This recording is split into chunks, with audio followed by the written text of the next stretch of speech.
దీన్నే మనం పిత్తాశయం అంటాం. గాల్ బ్లాడర్‌ని పిత్తాశయం అంటాం. ఈ పిత్తాశయంలో యూజువల్‌గా రాళ్ళు అనేవి ఫార్మ్ అయితూ ఉంటాయన్నట్టు. సో, ఈ రాళ్ళు ఫార్మ్ అయినప్పుడు కిడ్నీలో రాళ్ళలాగా మనం పిత్తాశయంలో రాళ్ళను మాత్రమే తీసేయనీకి రాదు. కిడ్నీలో అయితే ఓన్లీ స్టోనే తీసేస్తాం. బట్ పిత్తాశయంలో రాళ్ళు ఫార్మ్ అయితే కంప్లీట్ పిత్తాశయంనే తీసేయాల్సొస్తుంది. సో, గాల్ బ్లాడర్‌ని తీసేయాల్సొస్తుంది. దీన్నే మనం కోలెసిస్టెక్టమీ అంటాం అన్నట్టు. ఈ కోలెసిస్టెక్టమీ ఎలా చేస్తారు? అసలు ఎటువంటి జాగ్రత్తలు తీసుకోవాలి? ఒకవేళ కోలెసిస్టెక్టమీ చేసిన తర్వాత ఎటువంటి జాగ్రత్తలు తీసుకోవాలి? పిత్తాశయంలో రాళ్ళు ఉంటే అసలు సర్జరీ అవసరమా లేదని వాళ్ళు తెలుసుకుందాం అన్నట్టు. సో, యూజువల్‌గా చూసుకుంటే గనక లివర్ ఈ రకంగా లివర్ ఉంటుంది గదా! ఈ లివర్‌కి కింద ఈ గ్రీన్ కలర్‌లో కనిపించేది ఏదైతే ఉందో దీన్నే పిత్తాశయం అంటారన్నట్టు. సో, గ్రీన్ కలర్‌లో చేదుగడ్డ అంటుంటారు యూజువల్‌గా మన ఊర్లో లాంగ్వేజ్‌లో చూసుకుంటే చేదుగడ్డ అంటారు. సో, ఈ చేదుగడ్డ అనేది జస్ట్ లివర్‌కి కిందనే ఉంటుందన్నట్టు. కుడి వైపున డొక్కలల కింద ఉంటుందన్నట్టు. సో, ఈ పిత్తాశయంలో ఏదైతే ఉందో ఈ పిత్తాశయంకి కొన్ని కనెక్షన్స్ ఉంటాయి.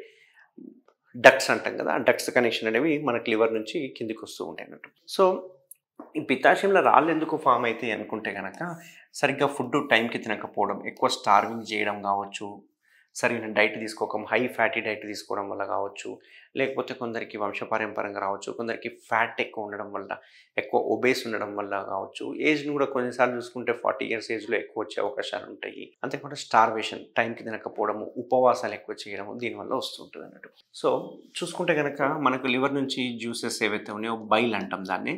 ఈ బైల్ అనేది ఈ 2 గొట్టాల ద్వారా వచ్చి, ఈ 2 గొట్టాల ద్వారా మనకు పిత్తాశయంలోకి వస్తుందన్నట్టు. సో, ఇవి 2 గొట్టాలు. ఈ 2 గొట్టాల ద్వారా ఇందులోకొచ్చి 90% బైల్ ఏమో ఇందులోకెళ్ళిపోతుంది. 10% బైల్ మాత్రం ఇందులో కలెక్ట్ అయిపోతుంది. కలెక్ట్ అయిపోయి ఇందులో ఉండిపోతుందన్నట్టు. అయితే ఇక్కడ చూసుకుంటే గనక మనం తిన్న ఫుడ్ ఏదైతే ఉందో ఇది స్టమక్ గదా! ఈ స్టమక్‌లో ఫుడ్ అనేది స్టే అవుతుంది. ఇక్కడ స్టే అయ్యి ఇక్కడ మనకు ఒక 2-3 అవర్స్ తర్వాత ఇందులోకొచ్చేసేస్తుందన్నట్టు. చిన్న పేగులోకొచ్చేస్తుంది. సో, ఈ గొట్టం ఏదైతే ఉందో, ఈ గొట్టం పోయి చిన్న పేగులో ఓపెన్ అయిపోతుందన్నట్టు. అయితే మనం తీసుకున్న బైల్ ఏదైతే ఉందో, ఆ బైల్ ఈ రూపంలో వచ్చి ఇందులోకొచ్చి ఈ గొట్టంలోకి ఓపెన్ అయిపోయి చిన్న పేగులో ఎళ్ళిపోతుంది. సో, మనం తీసుకున్న ఫుడ్ గూడా ఇందులోకి వచ్చిన తర్వాత ఈ బైలు, ఈ ఫుడ్ 2 మిక్స్ అయిపోతాయి. మిక్స్ అయిపోయి మనకు అరగడానికి ఉపయోగపడుతుంది. అయితే ఈ 90% బైల్ ఏదైతే పోతుందో, ఈ 10% బైల్ ఈ పిత్తాశయంలోనే ఉంటుంది. ఎప్పుడైతే మనం ఫుడ్ తీసుకొని కిందికి జారిన తర్వాత, ఈ పిత్తాశయంలో ఉన్న 10% బైల్ గూడా ఇందులో వచ్చి కలుస్తూ ఉంటుంది. బట్ మనం ఎక్కువ సేపు ఉపవాసాలు చేయడం వల్ల, టైంకి తినకపోవడం వల్ల, ఈ 10% బైల్ ఏదైతే ఉందో ఇందులోనే ఉండిపోతుంది. ఇందులో నుంచి ఎంప్టీ అవ్వదు. ఎంప్టీ కాకపోయేసరికి ఇక్కడనే చిన్న చిన్న స్టోన్స్ ఫార్మ్ కావడం జరుగుతూ ఉందన్నట్టు. ఈ చిన్న చిన్న ఒక 2 ఎంఎం, 3 ఎంఎం స్టోన్స్ అట్లా ఉంటే మనకు తెలియకుండానే ఈ గొట్టం ద్వారా వచ్చి మోషన్‌లో పడిపోతూ ఉంటాయి. మనకు తెలియని కూడా తెలీదు.